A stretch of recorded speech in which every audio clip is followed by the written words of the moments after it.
Welcome to the Nourish and Restore podcast with me, Nina, and my awesome friend Nicole, where we bring all things nourishing and restorative to you, your body, mind, and soul. A chance for you to enjoy simple tools to help you live a happier, healthier, and more peaceful life. Join us in conversation as we explore our interesting theme for today.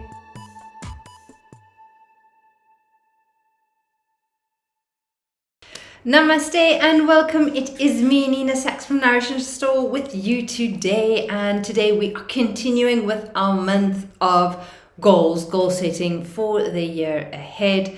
You can kind of like do this work at any time during the year. I just always love doing it at the beginning of the year, kind of like giving ourselves a chance to take stock and get motivated and inspired for the year ahead. So last week we were chatting about priorities. The week before we were chatting about our health goals and how to set those and how to get kind of like on the way with those. Last week, again, priorities, how to set priorities to figure out what your priority is right now in life. And today I wanted to chat about resilience because I think resilience is such a big theme, especially during the year, especially when it comes to our health, our well-being, and not just physically, but mentally, emotionally, and spiritually as well. So what often happens, or kind of like from the yogic traditions, we know that the universe, that life is always pulsating. There's an inhalation, there's an expansion, there's an exhalation, there's a release. And there's this play between these two of pulsating, moving outward, and coming back in again. And when we step into this natural rhythm that is always there, always around, it is the universal energy. When we step into it and we're living in rhythm with nature, when we're living in rhythm with the way that life is just meant to be, when it is light, that we are expansive, that we're outdoors, that we're feasting, when it is dark, that we're quiet, that we're in, that we're sleeping and resting.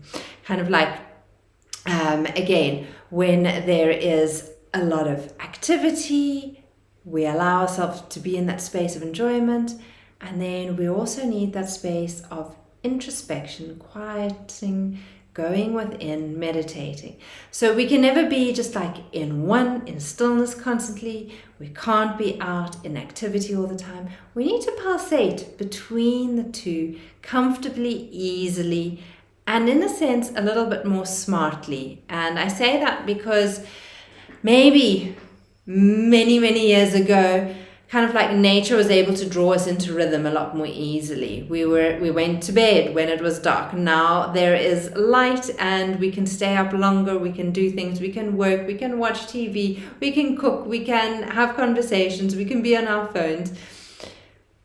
Hundreds of years ago, thousands of years ago, when it got dark, we went to bed, we slept. So we've kind of like gotten ourselves out of a lot of these natural rhythmic lifestyle principles, habits, ways of being, and we do definitely want to get back into that. There's certain things that are in our control and there's certain things that are out of our control. When we realize that, when we're able to control things that are within our control to control, we can start to build resilience. And then when life kind of like attacks us from the out, all of the stuff that we don't have control about, the weather, what's happening with governments, what's happening with our medical aid, what's happening with this, what's happening with that, what's happening in the pharmaceutical industry, what's happening with vaccines, blah, blah, blah. All of that external kind of like chaos, things that are out of your control, they won't affect you as much as when you've got that internal resilience and you keep just pulsating to the rhythm of the universe.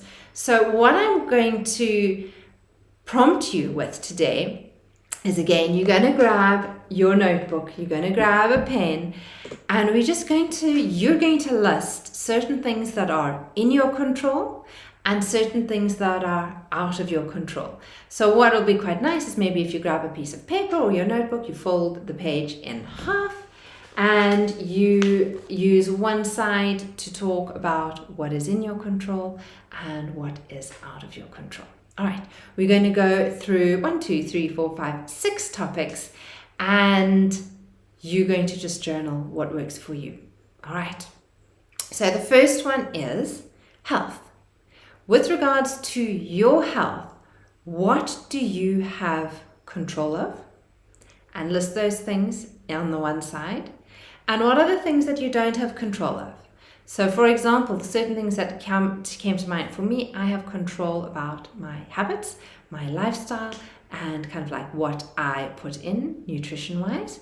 What I don't have control about is kind of like what's happening in the pharmaceutical industry, what's happening kind of like with how much medical aid will cover this year, what the premiums are. There's certain things that I don't have control of. All right, and you can list those on the opposite side. I'll give you a moment to jot down or just think of what comes to mind for you in health, and really focusing a lot on kind of like what is in your control for your health. That is a big one. All right, if you need to push pause. You might have a long list that you're ready to go through. And the second topic is work. If you're working, great. If not, you can leave this one out. You can fast forward. But if you're working and this is resonating with you, what in your work do you have control over? And what in your work do you not have control over? So, for example, with me, I've got control over the amount of time that I put towards work. I'm also in control of my focus and productivity, as well as planning and execution. I have a lot of control with how I operate my work and my business. What I don't have control about is internet and signal, mobile connectivity. I don't have control over those things. You might not have control about kind of like maybe what your boss says, certain business values, decisions made. So just list again on one side what is in your control, list on the other side what is not in your control, which is out of your control. And again, this just gives us clarity because it helps us to not get overwhelmed or caught up in the negative side of things that are out of our control that we really can't impact. And it makes us focus on where we do have control, and that even if we just take a 5, 10, 15% change in direction, attitude with that we can improve our situation. All right, if you need to push pause. Otherwise, the next one is relationships. So what is in your control in your relationships? For example, taking time to make contact, putting in the effort to contact other people. What I don't have control about is if others are going to reply to messages or are wanting to connect with me. That is not in my control. I can't control their responses. Okay. What I can control is how and what, when and where I connect with others. So just list for yourself what is in your control with regards to your relationship. Maybe it is how you respond when a situation arises. All right. Again, if you need to push pause. Otherwise, move on to the next one, which is career. So if this is relevant to you, again, what is in your control with regards to your career and the direction you're going, and what is not in control? So kind of like what is in control for me is like I can find the right teachers, the mentors, the clubs or the courses with regards to what it is that I'm wanting to learn, needing to learn. I have control with regards to in the direction in which I want to go. What I don't really have control about is that once I've invested in a course, it's kind of like what the course covers. So again, I have control about finding out and ensuring that I am enrolled in the right course. What I don't have control of is actually what the course provides. So what else is it for you? What do you have control of in your career? versus what you don't have control of in your career. Maybe there are certain people, places, events that you're able to bring into your life. Maybe you have control over those. Maybe certain of those you don't have control of at the moment. Pause if you need to. And then the next one is spirit, or your soul aspect, connection. So again, with that, because we are soul beings, we're not just this physical state, we are mental, emotional, energetic, and we have the spirit to us. This kind of also connects to our dharma, our purpose in life. So what does your spirit need? What can you control? You can control, or at least for me, I know I can control my purpose, my direction. I can control if I meditate daily or not. What I don't have control over are maybe emergencies that arise that need to be dealt with on any specific level. All right. So again, noticing what is in your control, what is out of control. And then the last theme that I'd like us to look at is kind of like this mental, emotional state that we often find ourselves in. And this is a big one, so I want us to spend a little bit of time here. So again, what is in control when it comes to your mental state and your emotions?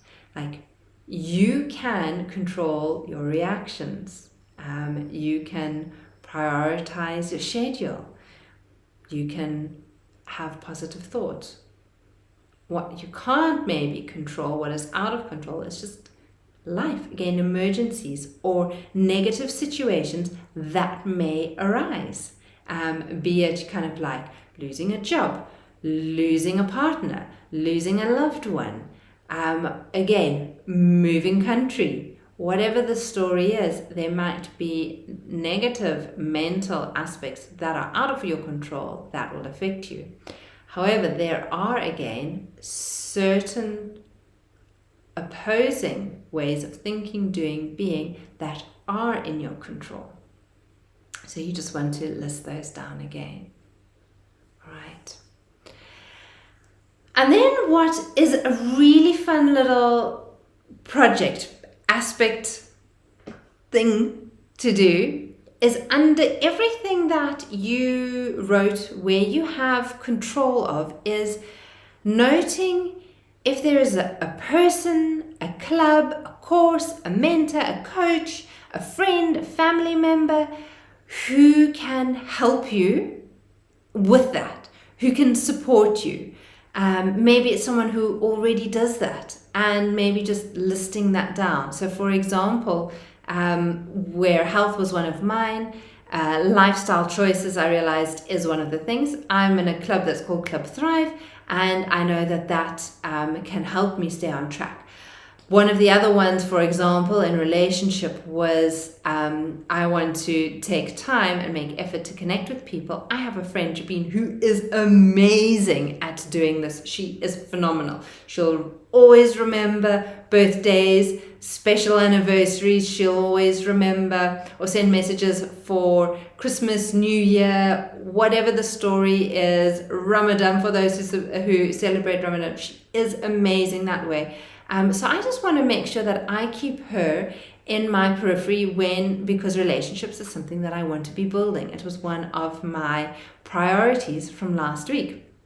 So you literally just want to go through the list of everything that is in your control and just write down a person, a course, a club, a mentor, a friend, a family member, someone or something that you know can help you to achieve that. And you might find that there's a name or a person or a workshop or a yoga class that comes up that regularly, and that's also just going to help direct you as to where you need to be spending a bit more time, who you need to be spending a bit more time with, to help you build that resilience, so that when life happens, and it always does, that your resilience is strong and stable and sturdy through this year. We all know what's happened in the past 2 years with COVID and how that knocked a lot of people and spiraled them into a negative thought patterning and process. And you really don't want to get caught in that no matter what shit hits the fan, what tends to come up, what happens. You want to really know who you can lean into for support, where you can go, what you're needing, and what your priorities are.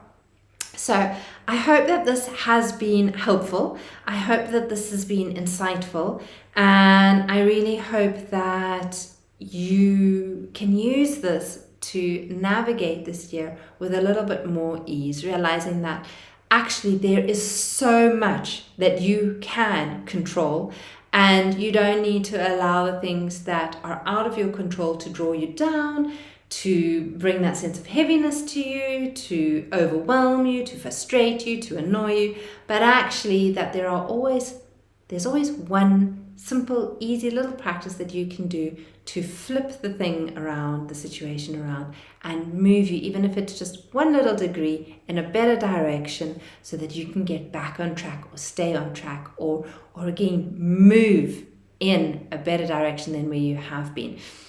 A lot of time we've been doing the practices that we do, the habits that we do, are the things that we've been used to for in the past, and we sometimes need to be prepared to let them go so that we can go forward.